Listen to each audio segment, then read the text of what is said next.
Welcome to the Learning Pines YouTube. We hope this video helps.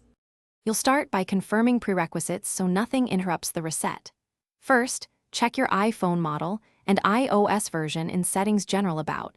This ensures menus match. Make a quick backup to iCloud or your computer so you can restore data if needed. Once backed up, enable Location Services in Settings Privacy Location Services so the system can reinitialize GPS correctly. Now that those basics are in place, move on to Network and System Resets to refresh location accuracy. You'll perform the core resets that usually fix GPS issues.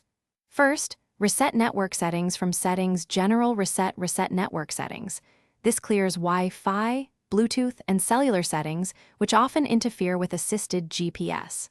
Next, toggle airplane mode on for 10 seconds then off, and reboot the iPhone to force radios to reinitialize.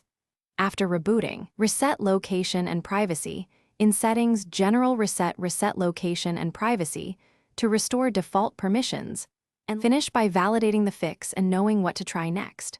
Open Apple Maps, hold still for a few minutes, and watch for a tighter GPS lock. This gives the phone time to download a GPS data and calibrate sensors.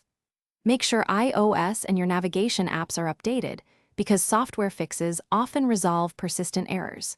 If you still see incorrect location, test a different GPS app to isolate hardware versus software. If problems remain, contact Apple support for diagnostics or a hardware check. Thanks for watching. Consider subscribing if we helped you.